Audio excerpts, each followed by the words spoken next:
This is Ritu and welcome to study more knowledge. तो आज से हम स्टार्ट कर रहे हैं रीजनिंग की प्रीवियस ईयर क्वेश्चंस की सीरीज, जिसमें कि आपके इन सभी एग्जाम्स के क्वेश्चंस लिए जाएंगे। तो आपके साथ साथ सभी एग्जाम्स की प्रिपरेशन होती रहेगी और ये आपकी टीचिंग एग्जाम्स के अलावा नॉन टीचिंग एग्जाम्स के लिए भी यूज़फुल रहेगी।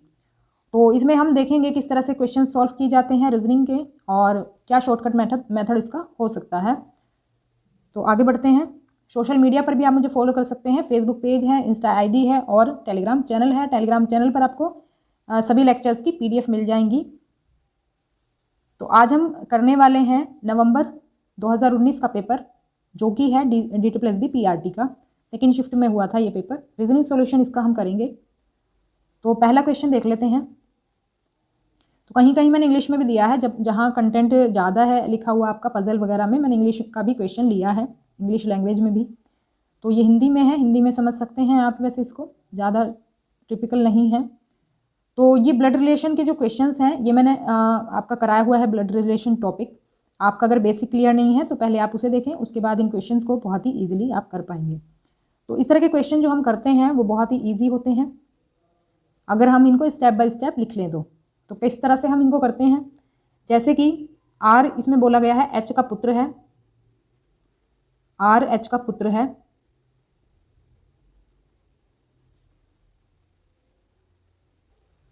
तो हम कुछ इस तरह से बना लेंगे, आर यहाँ पर बनाएंगे और आर जो है ये प्लस से डिनोट करेंगे इसको, क्योंकि ये मेल है। मेल को प्लस से हम डिनोट करेंगे और फीमेल को माइनस से दिखाएंगे। तो आर जो है ये पुत्र है एच का। अब क्योंकि जो जनरेशन हम दिखाते हैं वो कुछ इस तरह से दिखाते हैं, अगर पिता या फिर माता को दिखाना है तो इस तरह से हम दर्शाते हैं। तो एच का जो पुत्र है वो है आर, क्योंकि जेंडर दिया है तो हमने प्लस से इसको डिनोट कर दिया। इसके बाद दिया है टी एल और आर की बहन है। तो जो सेम जनरेशन होती है उसको हम कुछ इस तरह से दिखाते हैं। तो टी जो है एल और आर की बहन है, तो एल यहाँ पर आ जाएगा और टी आ जाएगा यहाँ पर। देखो टी जो है ये बहन है तो इसको माइनस से हम दिखाएंगे, या फिर हम ये सर्कल में भी दिखा सकते हैं फीमेल को, और मेल को हम दिखा सकते हैं स्क्वायर में। कुछ इस तरह से भी दिखा सकते हैं हम इसे, मेल को स्क्वायर में और टी को सर्कल में, इस तरह से भी दिखा सकते हैं मेल फीमेल को। और इसके बाद कहा गया है के एल का पुत्र है। तो के जो है एल का पुत्र है, तो इसको हम यहाँ पर बना लेंगे। तो ये कुछ इस तरह से आ जाएगा नीचे की तरफ। और फिर है के एच से किस प्रकार संबंधित है। तो के से एच का संबंध पूछा है। अब क्योंकि एल जो है इसका हमें जेंडर तो पता नहीं है, तो के का ये माता या फिर पिता होगा, दोनों में से एक होगा। अब इसका जो है, इसके जो फादर या मदर हैं वो क्या है, एच हैं। अब आपके फादर मदर आपके क्या लगेंगे, दादा या दादी लगेंगे, या तो फिर नाना नानी लगेंगे। तो इसमें होगा क्या, अगर ये बेटा है तो ये क्या होंगे, इनके माँ बाप जो होंगे वो होंगे हमारे दादा दादी। तो इस तरह से ये के जो है ये पौत्र के रिलेशन में आ जाएगा। एच का क्या है, ये पौत्र है, क्योंकि ये के जो है ये है मेल, प्लस से नहीं डिनोट किया था, ये दिया हुआ है के एल का पुत्र है। तो के जो है मेल है, तो इसलिए ये क्या हो जाएगा, हमारा पौत्र हो जाएगा, ये रिलेशन इसका हो जाएगा। इसलिए हमारा सेकंड ऑप्शन जो है वो हो जाएगा इसमें सही उत्तर। नेक्स्ट क्वेश्चन देख लेते हैं।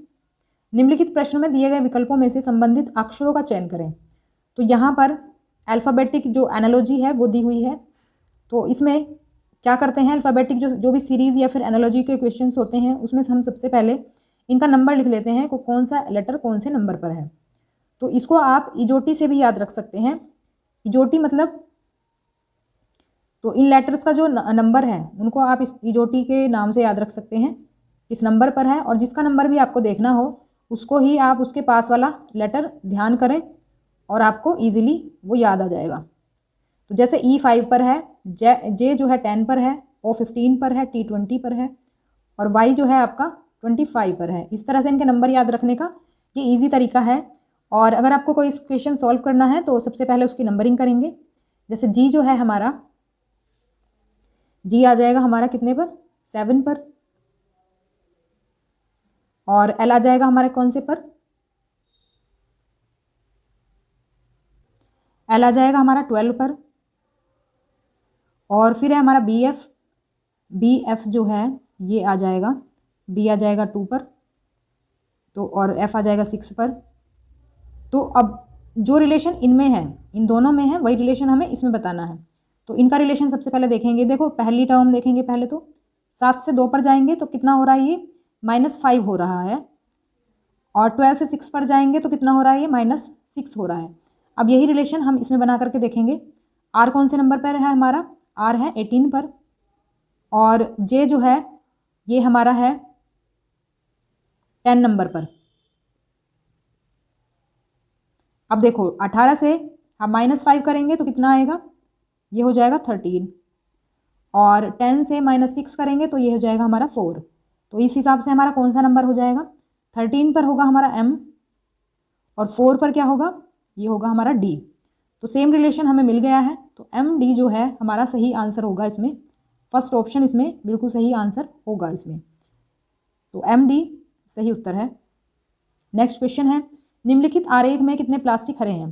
देखो D2+B के एग्जाम में ये वाला क्वेश्चन तो पक्का ही आना है, और इसको आपने एक बार सीख लिया तो बहुत ही इजीली आप एक नंबर ले आएंगे। तो इसमें देखो पूछा है निम्नलिखित आरेख में कितने प्लास्टिक हरे हैं, यानी कितने ग्रीन प्लास्टिक हैं।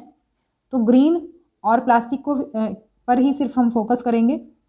तो देखो ये है हमारे क्या, प्लास्टिक वाला सर्कल, और ग्रीन जो है वो हमारे ट्रायंगल में दिए हुए हैं।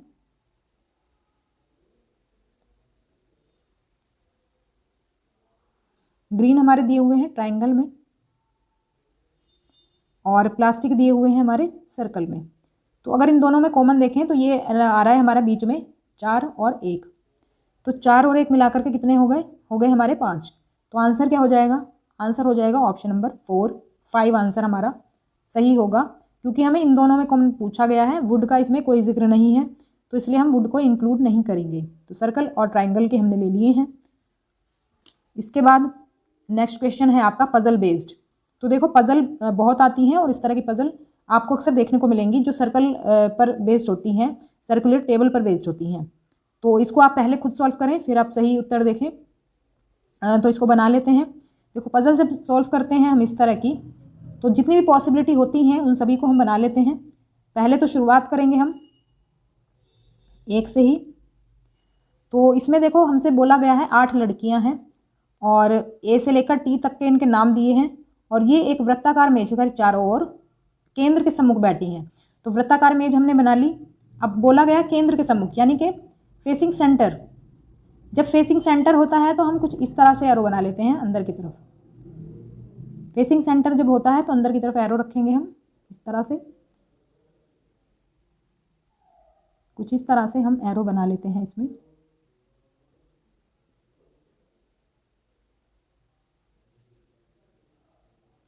तो कुछ इस तरह से एरो बन गए हमारे।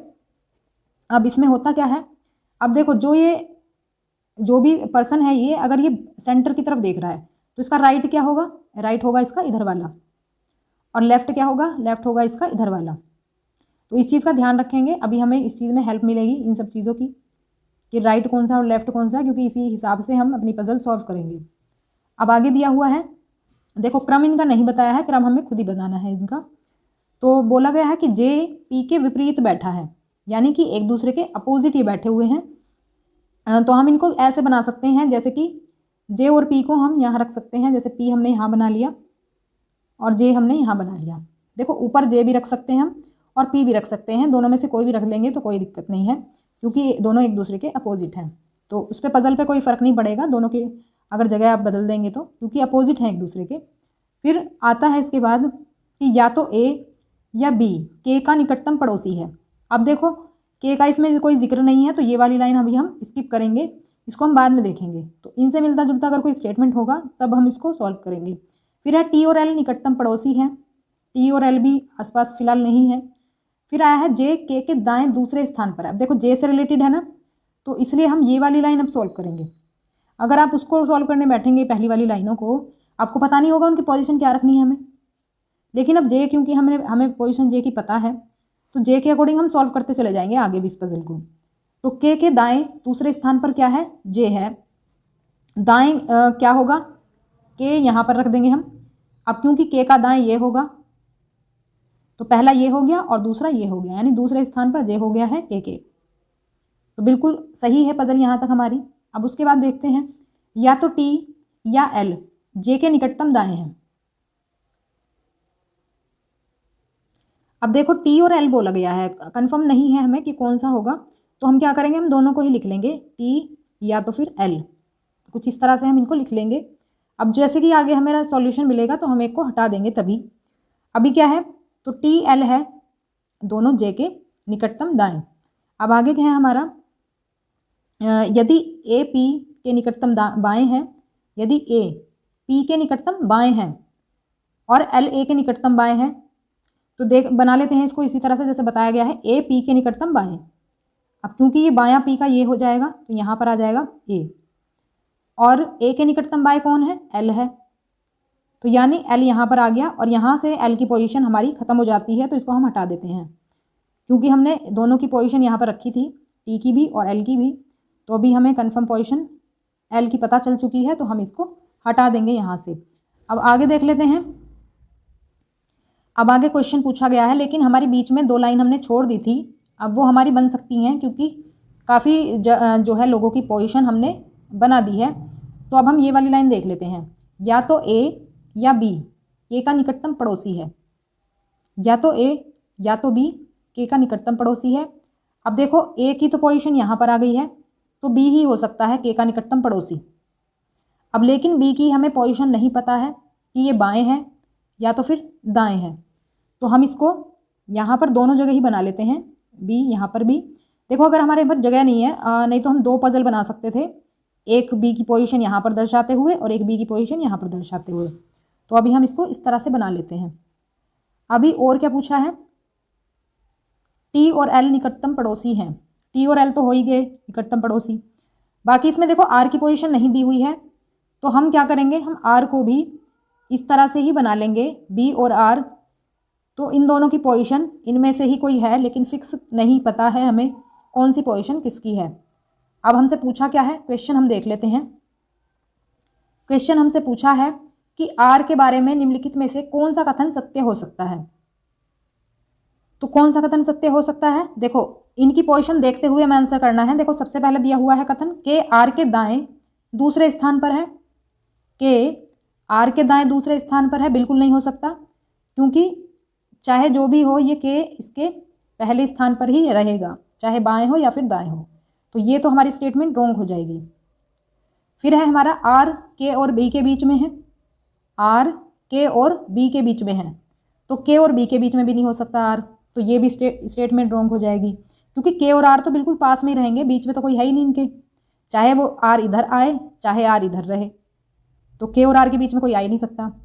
इसके बाद जे आर के निकटतम दाएं हैं, जे आर के निकटतम दाएं हैं, अगर हम ये वाली स्टेटमेंट देखें तो हाँ ये बिल्कुल सही हो सकता है, तो ये हमें फिक्स नहीं पता है इसलिए हमें भी रुकेंगे। और 4th स्टेटमेंट और देख लेते हैं, आर एल के विपरीत है, आर एल के विपरीत है। देखो आर के विपरीत कौन है, या तो टी हो सकता है, अगर आर की पोजीशन ये होगी, तो या तो फिर आर के अपोजिट ए हो सकता है, आर के अपोजिट ए होगा या तो फिर टी होगा, तो एल तो हो नहीं सकता, ये भी हमारी स्टेटमेंट रॉन्ग है। तो हमारी करेक्ट स्टेटमेंट कौन सी रहेगी, जे आर के निकटतम दाएं हैं, क्योंकि ये पॉसिबिलिटी है ये इसकी आर की, तो आर की पोजीशन यहाँ पर आ जाएगी। तो फाइनल जो पजल हमारी बन जाएगी वो बनेगी ये, इसको हम हटा देते हैं, यहाँ से आर हट जाएगा, यहाँ पर बी आ जाएगा और यहाँ पर आर की पोजीशन फिक्स हो जाएगी, तो ये हमारी फाइनल पजल बन जाएगी। तो ये होगी करेक्ट पजल, और 3rd ऑप्शन जो है हमारा वो हो जाएगा बिल्कुल सही उत्तर, इसमें ऑप्शन 3 बिल्कुल करेक्ट होगा। इसी तरह से step by step in puzzles को सॉल्व किया जाता है, चाहे कितनी भी टफ पजल आ जाए इसी मेथड से सॉल्व करेंगे। नेक्स्ट क्वेश्चन है, ये भी एनालॉजी बेस्ड है, नंबर एनालॉजी है ये। तो इसमें क्या है, जो पहली जो 2 संख्याएं हैं इनका जो रिलेशन है वही रिलेशन हमें इनमें ढूंढना है, उसके अकॉर्डिंग संख्या बतानी है। तो इसको हम किस तरह से करेंगे, एनालॉजी का जल्दी ही वीडियो मिलेगा आपको, सभी तरह की एनालॉजी उसमें बताई जाएगी, अल्फ़ाबेटिक नंबर एनालॉजी और डायग्राम एनालॉजी। तो इसमें देखो अगर आप गौर करें, इसको आसपास की संख्या को आप देखो कि डबल है या फिर एक दूसरे का स्क्वायर या क्यूब तो नहीं है, कुछ इस तरह से आपको करना पड़ता है, थोड़ा सा इसमें ध्यान लगाना पड़ता है। तो 22 को पर अगर आप गौर करें, 22 को मल्टीप्लाई अगर कर देंगे 2 से तो कितना बन जाएगा 44। और इसमें अगर प्लस हम 2 कर दें तो हो जाएगा हमारा 46। तो ये रिलेशन हमें मिल गया है इसका। यही सेम रिलेशन अगर हम 78 के साथ देखें तो हम पाएंगे, इसको आप ऐसे भी सॉल्व कर सकते हैं। जैसे कि आपको ये रिलेशन ढूंढना है ना, तो पहले आप इसमें से -2 कर दें तो 76 आ जाएगा, और फिर इसको आप 2 से डिवाइड कर दें। 2 से डिवाइड करेंगे तो आंसर क्या आएगा 38 आएगा। तो वही रिलेशन बन जाएगा। तो 38 में अगर हम मल्टीप्लाई करेंगे 2 का तो 76 और प्लस कर देंगे 2 तो 78 आंसर हमारा होगा। तो सही आंसर क्या हो जाएगा, ऑप्शन नंबर 2।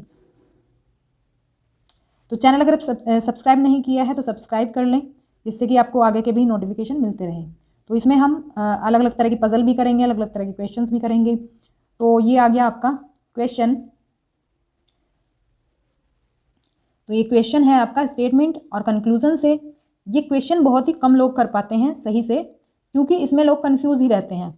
तो इसको इस तरह के क्वेश्चंस भी हम इसमें देखेंगे कि किस तरह से करना चाहिए और क्या इनका मेथड होना चाहिए करने का। तो हमें जो कथन दिए हुए हैं वो है, इंग्लिश और हिंदी दोनों में आप देख सकते हैं। कोई जे आर नहीं है, इसको स्टेप बाय स्टेप बना लेते हैं। कोई भी जे क्या नहीं है, आर नहीं है। अब क्योंकि कोई भी नहीं है तो इसको हम क्या करेंगे, इस तरह से लाइन ड्रॉ करेंगे और क्रॉस लगा देंगे, क्योंकि दोनों का इसमें कोई रिलेशन नहीं है, बिल्कुल भी जरा सा भी नहीं है। तो क्रॉस लगा देंगे, ये चीज़ हमें बताएगा कि कोई रिलेशन नहीं है दोनों का आपस में। उसके बाद क्या है, कोई आर डब्ल्यू नहीं है। कोई भी आर जो है डब्ल्यू नहीं है। वैसे हम उधर भी बना सकते थे साइड में भी, कोई आर डब्ल्यू नहीं है। अब इसी तरह से हम ये डब्ल्यू के साथ भी करेंगे, दोनों के बीच में क्रॉस लगा देंगे, आर डब्ल्यू का भी कोई रिलेशन नहीं है। अब क्या है, तीसरी स्टेटमेंट क्या है, सभी डब्ल्यू के हैं। अब ये जो डब्ल्यू हैं हमारे, ये सभी के सभी डब्ल्यू क्या हैं, के अंदर आएंगे, क्योंकि सभी डब्ल्यू क्या हैं, के हैं। अब ये जो है, ये वाला जो डब्ल्यू का हिस्सा है ये के अंदर आ गया। अब हम देख लेते हैं निष्कर्ष। निष्कर्ष अगर हम देखें तो पहला निष्कर्ष क्या दिया हुआ है, कोई के आर नहीं है। नो के इज आर, नो के इज आर। तो क्या ये सही होना चाहिए स्टेटमेंट, कंक्लूजन। तो कोई के भी के आर नहीं है। एक सेकेंड, ये ज़्यादा ही हो गया ओवर।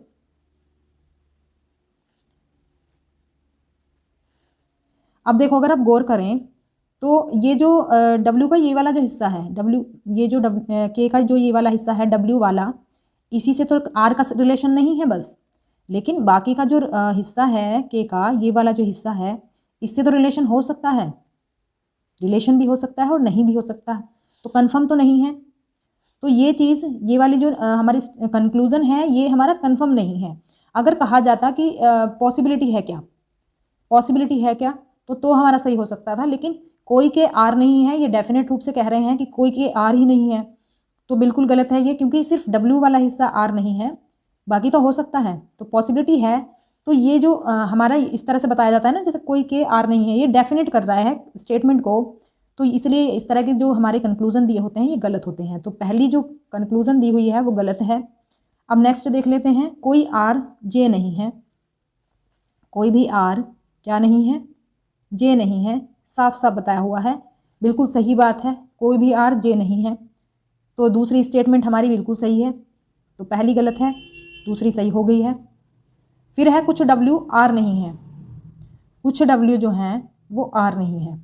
अब देखो, जब पूरा ही डब्ल्यू आर नहीं है तो कुछ डब्ल्यू जो हैं वो भी आर नहीं है, तो बिल्कुल सही बात है। तो तीसरी जो स्टेटमेंट है वो भी हमारी सही है। तो इस तरह से पहली स्टेटमेंट हमारी रॉन्ग हो गई और दूसरी और तीसरी हमारी सही हो गई।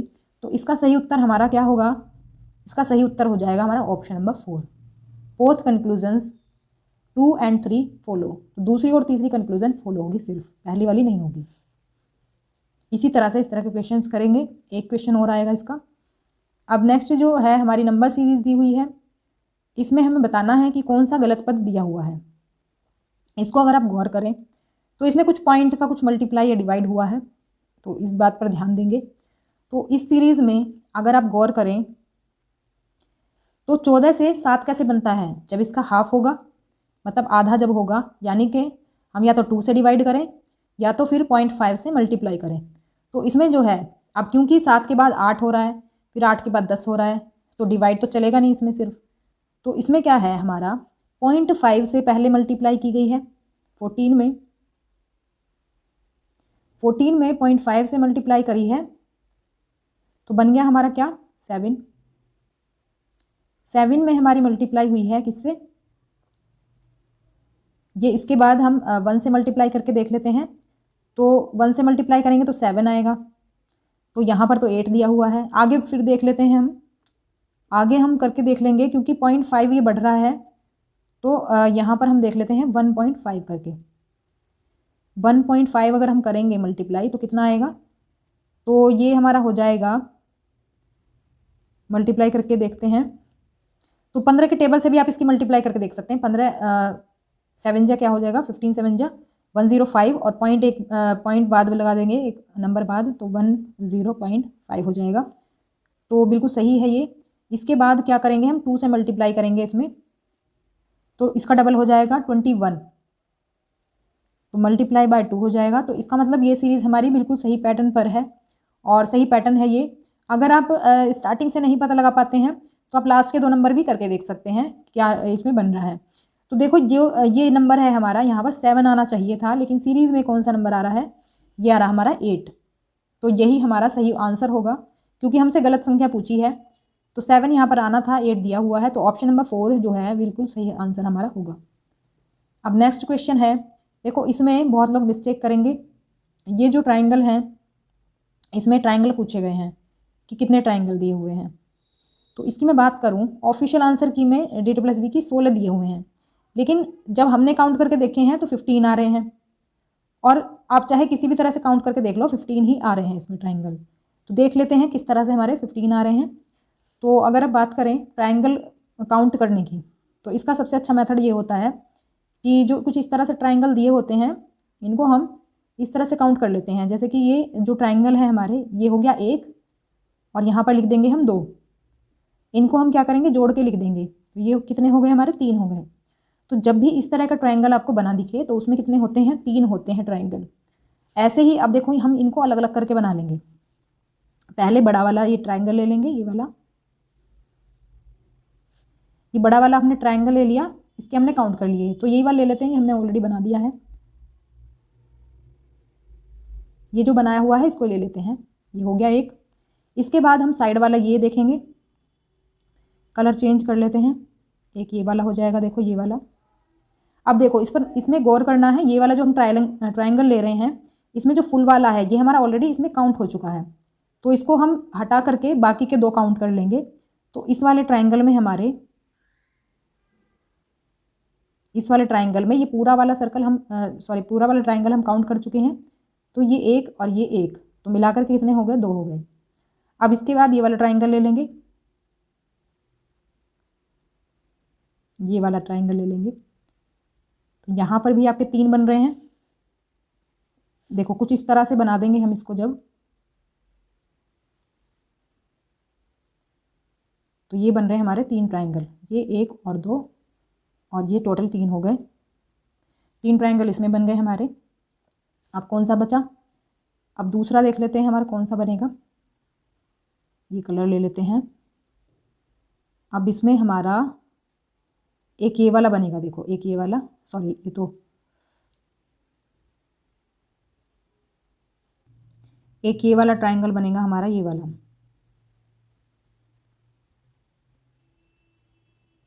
ये बहुत कम जगह है तो इसलिए यहाँ पर लाइन नहीं खींच पा रही है सही से। तो ये वाला देखो, ये वाला बन रहा है। तो इसमें देखो ये एक तो हमारा ये ऊपर वाला जो है इसमें काउंट हो चुका है इस वाले में, तो ये वाला हम छोड़ देंगे, और ये नीचे वाला हमारा काउंट होगा एक तो, और एक ही पूरा वाला काउंट होगा। तो इसको हम कुछ इस तरह से बना लेते हैं जिससे कि हमें ये पता रहे हमने कौन सा बनाया था। तो इसमें भी हमारा एक ही बन जाएगा, और एक ही फुल वाला तो 2 बन जाएंगे इसमें भी। इसके बाद अब कौन सा रहता है हमारा, एक हमारा ये वाला पूरा बन जाएगा, ये वाला पूरा बन जाएगा, ये सिर्फ एक है ये। इसको बना लेते हैं हम यहाँ पर। तो एक ये बन गया, यहाँ पर लिख लेते हैं बाहर। अब इसके बाद एक बन जाएगा हमारा, अब देखो क्योंकि ये वाला जो है ना ये फुल वाला था हमारा फुल, तो ये वाली जो जगह है यहाँ पर भी एक बनेगा, ये वाला, ये वाली जगह पर एक बनेगा, एक ये हो गया। तो अभी कितने हो गए हैं ये, अभी एक लास्ट ट्रायंगल बनेगा हमारा कहाँ पर, वो हमारा यहाँ पर बनेगा। देखो ये वाली जगह बच गई थी, ये जो ऊपर वाला छोटा ट्रायंगल है, ऊपर वाला जो ये छोटा ट्रायंगल है ये हमारा पूरा बनेगा और इसमें 3 ट्रायंगल बन जाएंगे हमारे, क्योंकि हमने ये पहले फुल में जो है लिए थे, पूरे वाले ट्रायंगल में लिए थे इस वाले में, तो ये वाला नहीं हुआ था। तो कुछ इस तरह से बना लेते हैं इसको अलग से, क्योंकि वहाँ पर नहीं बन पा रहा ये। तो ये कुछ इस तरह से यहाँ पर 3 ट्रायंगल बन जाएंगे। तो टोटल हमारे हो गए कितने, 15 ट्रायंगल हो गए। आप चाहें तो खुद भी देख सकते हैं, इसमें सिर्फ 15 ही ट्रायंगल हैं, लेकिन जो ऑफिशियल आंसर की है डेटा प्लस बी की उसमें उन्होंने 16 दिए हुए हैं। तो टोटल हमारे बन जाते हैं 15। तो इसका आंसर हो जाएगा option number second. Next question पर चलते हैं। तो ये भी हमारा स्टेटमेंट और कंक्लूजन से रिलेटेड क्वेश्चन है। इस तरह के क्वेश्चन बहुत आते हैं, बहुत ज़्यादा गलत भी होते हैं लोगों से। फिर से हम इसको इसी तरह से करेंगे। कथन क्या दिया हुआ है, कोई बड़ा छोटा नहीं है, नो बिग इज स्मॉल। कोई बड़ा, बड़ा को हम लिख लेते हैं बिग बी से, और कोई भी बड़ा क्या नहीं है, स्मॉल नहीं है। तो इनमें रिलेशन कुछ भी नहीं है, तो हम इसको क्रॉस कर देंगे। फिर आएगा सम स्मॉल आर रेड। तो थोड़े से जो स्मॉल हैं वो रेड हैं, रेड है। तो ये वाला जो हिस्सा है इसको थोड़ा बड़ा भी बना सकते हैं। तो थोड़ा सा जो स्मॉल का हिस्सा है वो रेड है और थोड़ा सा रेड का हिस्सा स्मॉल है। तो दोनों ही स्टेटमेंट हमारी सही होंगी अगर दोनों में इस तरह से पूछा जाता है। अब हम देख लेते हैं निष्कर्ष को, कंक्लूजन क्या दिया हुआ है इसमें। कंक्लूजन है इसमें कोई लाल बड़ा नहीं है, यानी no red is big, no red is big. ये फिर से इसमें डेफिनेट कंक्लूजन दे दिया है, जो कि हमारा रॉन्ग होगा, क्योंकि अगर नो रेड इज बिग, क्योंकि ये जो छोटा सा हिस्सा है स्मॉल वाला यही तो बिग नहीं होगा, लेकिन बाकी का हिस्सा तो बिग हो सकता है। बाकी का जो ये वाला हिस्सा है बाकी तो बचा हुआ है स्मॉल से, तो ये वाला हिस्सा तो बिग हो सकता है। तो पॉसिबिलिटी थी कि नो रेड इज बिग, लेकिन ये डेफिनेट दे दिया है, इन्होंने निश्चित कर दिया है कि नो रेड इज बिग, कोई भी रेड बड़ा नहीं है, ये इन्होंने डेफिनेट बता रखा है। तो ये निष्कर्ष जो है हमारा गलत हो जाएगा। तो ये हमारा पहला जो निष्कर्ष है वो हो जाएगा हमारा रॉन्ग। अब नेक्स्ट जो दिया हुआ है वो है कुछ बड़े छोटे नहीं हैं, some big are not small, some big are not small. अब क्योंकि सारे के सारे बिग जो हैं स्मॉल नहीं हैं, तो कुछ बिग जो हैं वो भी स्मॉल नहीं है। तो ऑब्वियस सी बात है सेकंड जो स्टेटमेंट है, कंक्लूजन है हमारा, वो बिल्कुल सही हो जाएगा। तो पहला गलत है और दूसरा सही है। इसका सही उत्तर क्या होगा हमारा, सही उत्तर इसका हो जाएगा ऑप्शन नंबर 3, केवल निष्कर्ष 2 अनुसरण करता है, ओनली 2 फॉलोज। इस तरह से इन क्वेश्चन को सॉल्व करेंगे। अब हमारा लास्ट क्वेश्चन है आज का, क्योंकि क्लास बहुत लंबी हो जाती है इसलिए मैंने 10 क्वेश्चन लिए, क्योंकि इसमें एक्सप्लेनेशन भी थी, बताना भी था आपको किस तरह से सॉल्व करना है। तो ये हमारी अल्फ़ा न्यूमेरिक सीरीज़ है और इसमें बताना है आपको, कुछ इस तरह से ही सॉल्व करेंगे कि इनका नंबर्स लिख लेंगे जो अल्फ़ाबेट्स हैं, और नंबर में भी देखेंगे क्या आपको सिमिलरिटी दिख रही है। तो हम यहाँ पर लिख लेते हैं। अगर आप नंबर्स को लिखेंगे, नंबर्स को हम अलग लिख लेते हैं, 16, 12, 8, फिर यहाँ पर क्वेश्चन मार्क है और यहाँ पर है 0। नंबर्स को सबसे पहले देख लेते हैं। 16 से 12 पर जा रहे हैं तो कितना माइनस हो रहा है, 4। 8 पर जा रहे हैं तो कितना माइनस हो रहा है, 4। फिर अब क्योंकि यही पैटर्न चल रहा है तो -4 करके देखेंगे यहाँ पर भी, तो कितना आ जाएगा, 4 आ जाएगा। फिर -4 करेंगे तो कितना आ जाएगा, 0 आ जाएगा। तो इट मीन्स यही पैटर्न फॉलो हो रहा है हमारा, और यहाँ पर आ गया है 4। अब नंबर लेटर्स की सीरीज़ को देखेंगे, T, W, Z, question mark और F। इनका अगर हम नंबर लिखें तो T आ जाएगा हमारा 20 पर, W आ जाएगा 23 पर, Z आ जाएगा 26 पर। और यहाँ पर अगर हम देखें क्या पैटर्न फॉलो हो रहा है, तो ये हमारा देखो फॉलो हो रहा है +3 का पैटर्न। तो +3 हमारा यहाँ पर होगा, +3 हो रहा है यहाँ पर, और इसके बाद +3 करेंगे तो कितना आ जाएगा, 3 नंबर आ जाएगा। और 3 नंबर पर कौन सा लेटर है, ये है हमारा C। तो आंसर क्या हो जाएगा, C4। ऑप्शन नंबर 3 हमारा सही उत्तर इसमें हो जाएगा। तो इसी तरह से हम क्वेश्चंस इसमें सॉल्व करेंगे रीजनिंग में, जिससे कि आपकी एक अंडरस्टैंडिंग बनेगी, क्योंकि मिक्स क्वेश्चंस रहेंगे, सभी टॉपिक्स आपके साथ साथ इसमें कवर होते रहेंगे।